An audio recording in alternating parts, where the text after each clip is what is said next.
Hello and welcome if you're just joining us. You're watching Cheche live on Citizen TV. Our guest this morning is Deputy Prime Minister Musalia Mudavadi. And so let's talk a little bit about policy issues and what a Mudavadi presidency would look like. How, for instance, would you deal with the question of impunity in Kenya? You famously said that you would work to bring the trials of the National Criminal Court suspects back home. Would you still do that? Yes, if we are to be realistic.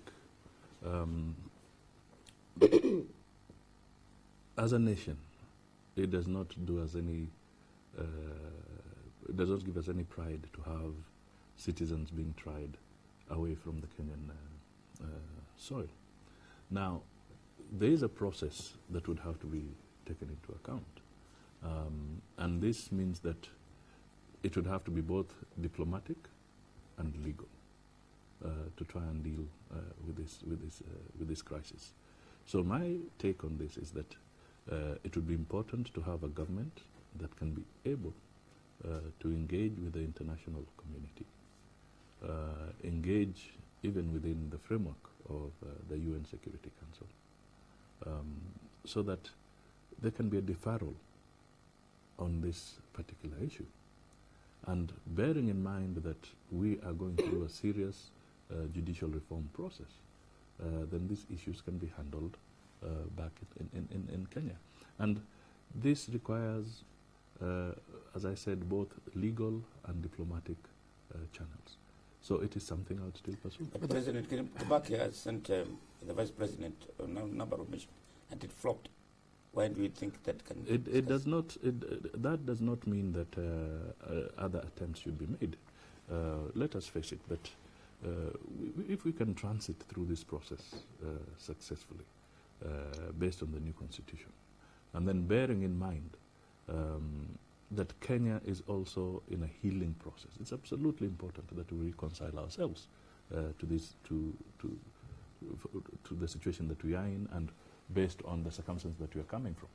So I believe that it is not wrong to make other attempts to have this matter resolved in a different way. I'll pick you up on the issue of collective guilt, though, because around the same time that you talked about wanting a local tribunal, you also said that 40 million Kenyans were responsible for the 2007 post-election violence, and there's a huge outcry about that. How do you come to the conclusion that we all are guilty?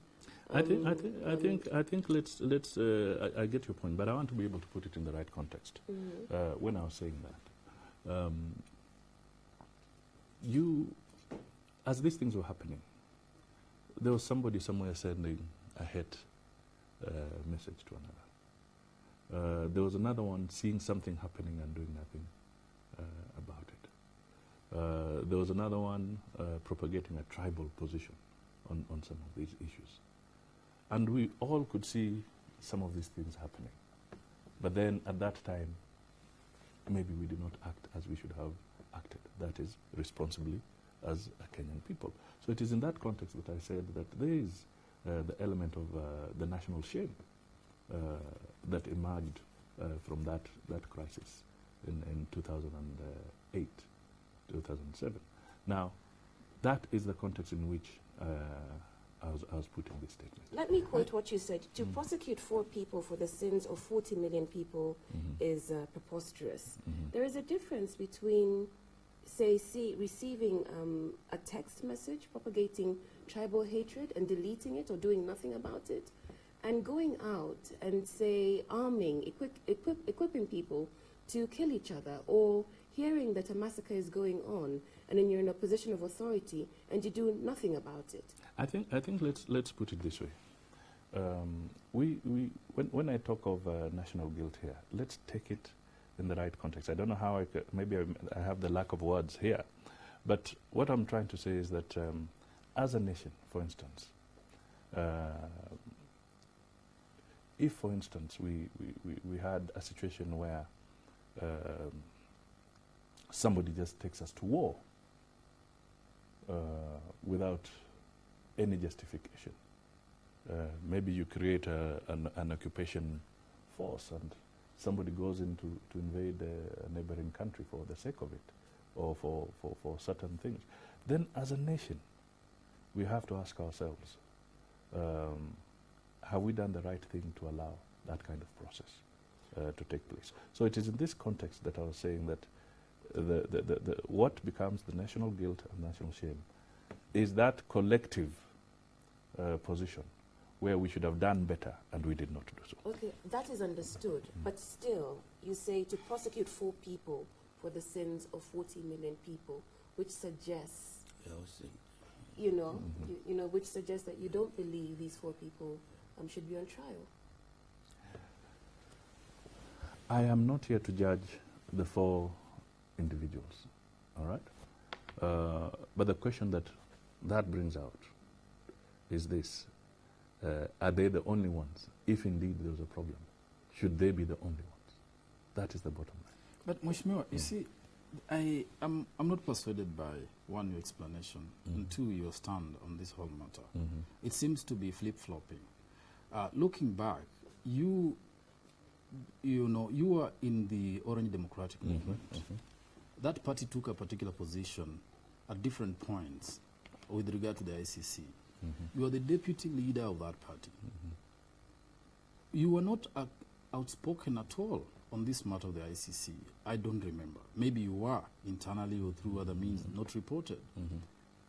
For you to come around when you launched your bid to play a different, to actually begin moving your position from what we knew you to hold, which was what was the ODM position, seems to me that you are playing to the gallery, to the audience, to the voters, to the electorate, when you began switching your positions to make it amenable and palatable to a constituency you wanted to appeal to. No. And secondly, you know that, of course, the mechanisms for returning these cases to Kenya have been exhausted. The only thing left is the Security Council saying, stop that trial. Nothing else can work. So why would we be, pulling the public's legs? Now, let me just revisit my position on this matter.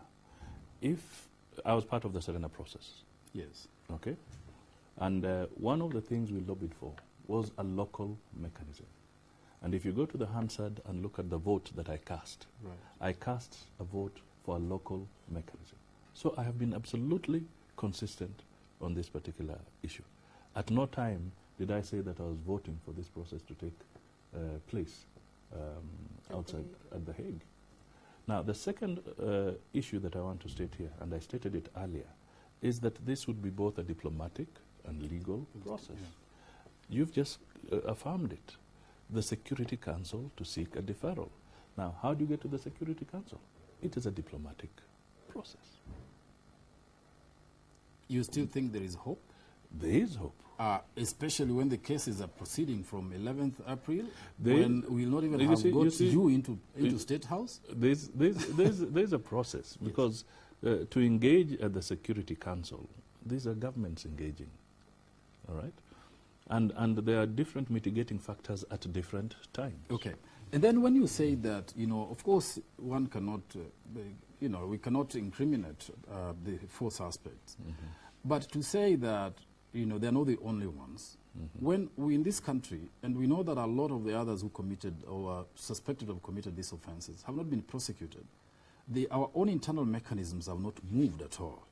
How is that consoling to the people who suffered this violence?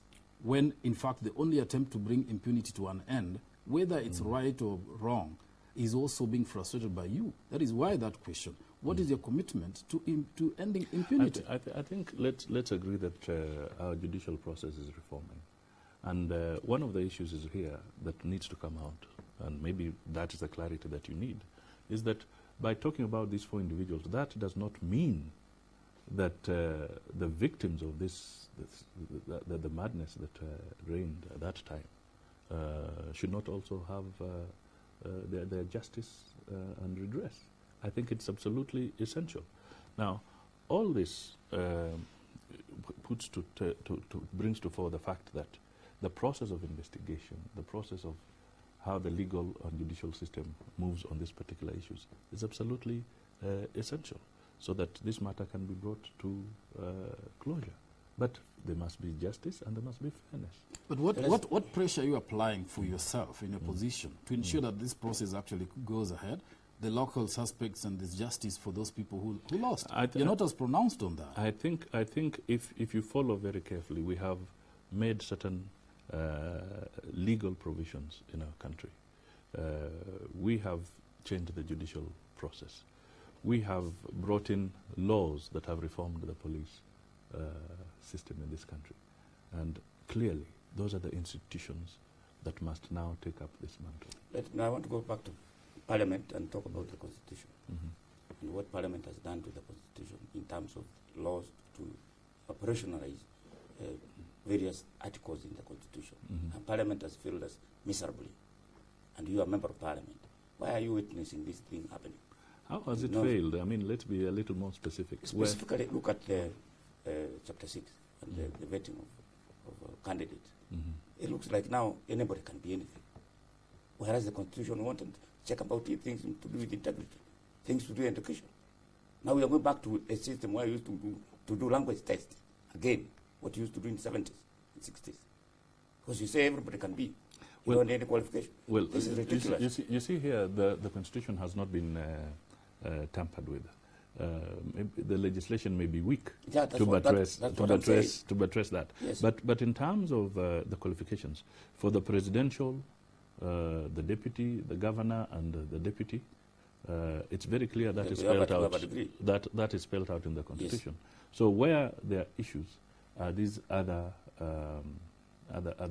positions.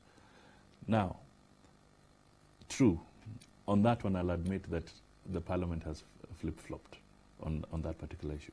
On the issue of integrity, I think all is not lost, because it's also a situation where the courts that are there can help in having the whole aspect of Chapter 6 properly interpreted.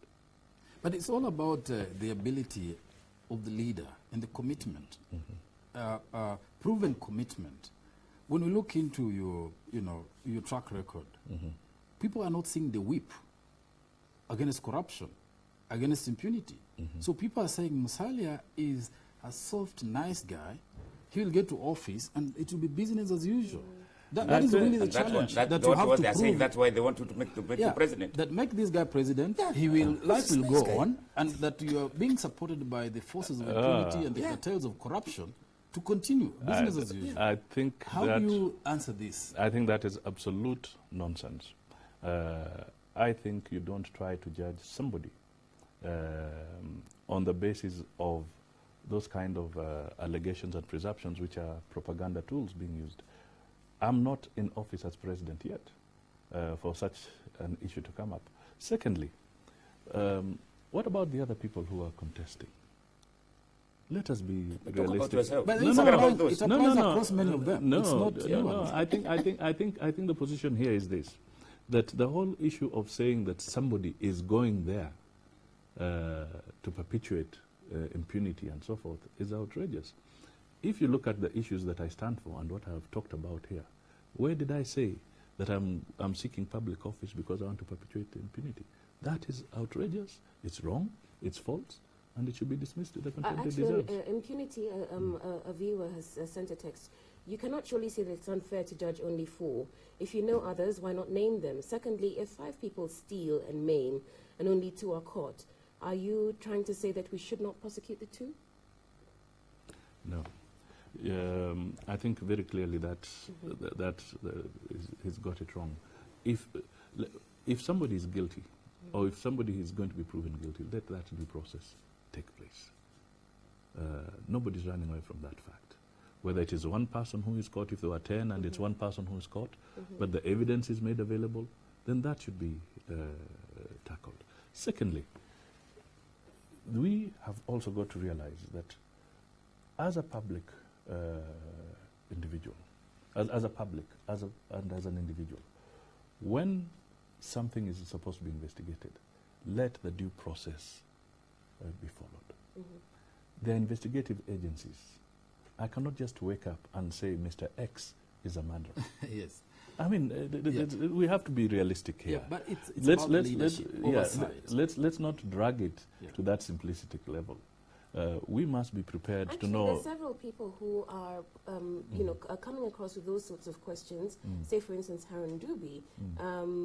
Does it matter that more people responsible for the post-election violence have not been charged? So you're saying that it's simplistic, but as David also was saying, and you said yourself, women were raped, people were killed, people were maimed, and so the point, when you speak about the International Criminal Court, you seem to be, you come across as saying that justice really should not be served. No. Please don't jump to such conclusions at all. I think justice must prevail, and there must be fairness in the process at arriving that just position. There's no compromise on that particular issue. So when I say that there are others, it is true that there are incidents in different parts of the country. But it would also be presumptuous for me to say that it is so and so and so and so. They are investigative bodies. Those bodies must bring out what they have. They have reports. But we know that there have been reports, but there's been no action. And in fact, what you see, the irony of it is that the government has been telling the ICC, give us the evidence you have, we prosecute these people at home. Yet this evidence came from Kenya, from our own intelligence service. So it is the lack of political will that is actually our problem. Well, put me in office, and I'll make sure that the investigative agencies do what they're supposed to do. Right. But I go back to Parliament. Parliament is in the process of passing a bill a law that giving allowances and retirement benefits to various people, including the deputy president, the deputy prime minister, and the president, and all. Some people who have not even some titles, not even in the constitution, and some of the money given is excessive. And yet we know we are short of money with the development government. What is the position of those bills, that particular one? I think Parliament will make its decision on this matter. But let's face it, trying to maybe deal with a bill of that nature at this late hour may not be the best thing. Are you going to vote for it or vote against it? Well, I'll be in Parliament, and the debate will come up, and we'll make a decision. Okay. You see, this I is don't think yeah. that can't pass. That's not acceptable. I mean, and this you is are an why MP. you're coming across you were here. being indecisive. This is in the public domain. You are aware of it. The bill is in Parliament. You can take a position. You can say, when we go back, I am going to vote against it or not. Or what your position on it. Can I tell you very plainly? Not too long ago, there was an attempt to raise allowances for parliamentarians. Yes. You remember that? And I stood out and I said, I do not agree with it. So why can't you say that now? You don't have to do this to I don't think you can actually support it and justify. The thing is, no, you as the leader, I think at this point in time, very clearly, to tell you the truth, very clearly at this point in time, it is not justifiable to have any additional packs and what have you being brought out to any legislators. Okay, that including is okay. That is okay. Whether it's the vice president, including myself, including anybody. It's not necessary. The trouble is, Mheshimiwa, you as an individual may oppose it and think that way. But what effort do you make to ensure that it doesn't pass? Because people come and say, it's not me, the effort we make is to talk to the members of Parliament to turn down that particular bill. Right. Yeah. Well, we do hope that, that is something we're on time extended. That is what I hope will happen. We're on time Once you extended. talk to them and they say no, then that's the way to go. Okay, I want to get through this because, of course, it's a valid question. Jeff in Isaac in Embakasi, somebody called Jeff, both viewers, suggesting that you're in this race to force a runoff. No. The same could be said for the other parties. Yeah. Okay. It's not about forcing a runoff. It's a democratic process. It's a process where everybody is allowed to compete in this country. So I'm not in this. Kenyans can decide if they want a runoff or not. by the way they vote. And at no point am I forcing any voter to vote in a particular way. I am seeking the votes of the Kenyan people to be president. But of course, the announcement of your Amani coalition means that a runoff is more likely, doesn't it? Because the votes then are split 3 ways. I do not want to make a prediction of that nature. I want to state very categorically that I am in the race, and I want the Kenyan people to support me so that I can win. What's your budget? You have a budget for presidential campaign? Can you give a gist of Let me tell you this. We are struggling. We are making every effort. We have a lot of volunteers coming on board. And we just have sufficient resources to make sure that we are able to sustain a good campaign. What is your projection? How is it shaping? How is it so What do you far? fancy your chances? How are you rating your chances so far? I mean, it's just starting, but are the prospects good? And what will happen to you if you don't make it? The prospects are good. I want to state very, very categorically. In fact, I want to state here, I'm not a third force. I'm an alternative. What's the difference between a third force In fact, I and want a to No.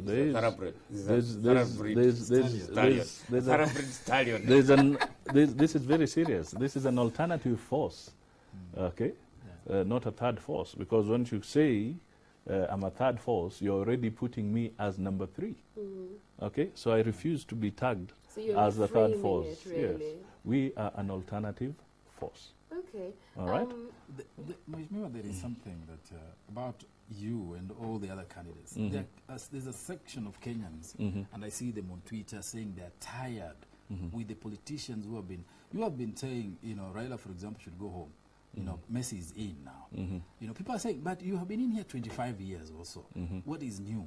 People are saying all of you should go home because what is to be expected from people who have been in government for 20 years? But you see, at the end of the day, the Kenyan voter will make that decision.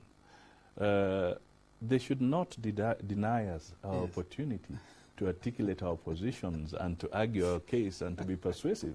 I mean, it's politics. Let them feel that way. And the ones that come forward, whether they're young or elderly and so forth, once you have met the constitutional requirement to enter politics, there's nothing wrong in you participating in that political process. And I would like to encourage the young people to come forward, because you have to try. Sometimes you win, sometimes you lose. Let them come forward.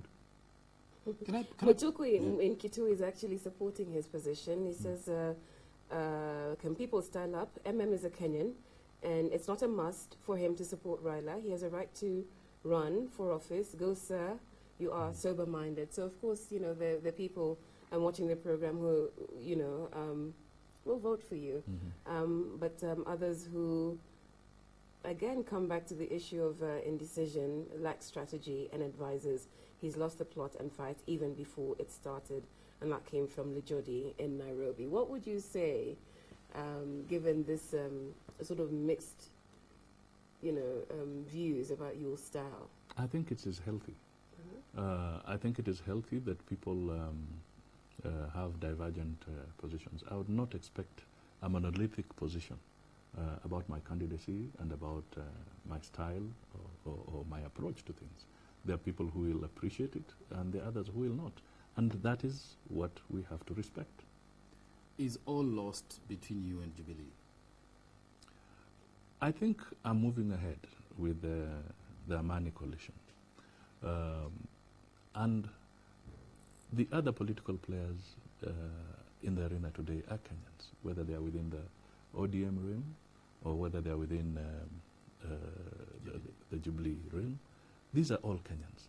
And I want to state very clearly that there is no leader in this country, once Kenyans give them the opportunity, who will imagine that he or she can rule this country to the total exclusion of others. So let us also have an open mind that sometimes we may have those differences of opinion, but we must be Kenyans first and Are you, foremost. are you Let open, me are ask you you- open, And be We're prepared. out of time. Let me Be ask you prepared to one work with question. others. are you, Yes, are you, I want are you to ask a Very question. quickly, I we're want to out ask of a are you time. open to I would like to ask a question about your role in the procurement of some cemetery, Land. some cemetery land in at River? at River. I think I dealt with that thing very clearly, that at no time did I sanction that particular transaction. That matter was put forward to the investigators. They went through the investigation process. I also gave them my side of the story, and the matters are before court. Okay. And you never benefited at all. We're out No, of time. no. Also, the same Not at question all. I asked about whether you're through with Jubilee. Mm. Are you also through with CORD?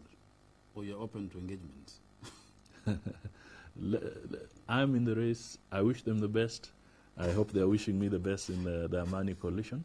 But I want to say that I respect them as worthy competitors, and let us move forward. Is there any that you'd rather see in a runoff? Who would you rather face, CORD or Jubilee? Whoever comes in the runoff, I will face off with them. Ready. All right then. Thank you very much. That's your final word. And that's all from Cheche this week. Many thanks to the Honourable Deputy Prime Minister, Wycliffe Musalia Mudavadi, and we wish you the best in your presidential bid. Thanks also to panelists Mutegi Njau and David Makali, and to you all for watching, listening, and sharing your opinions with us. I'm Udra Kamimo. Have a great week. Thank you.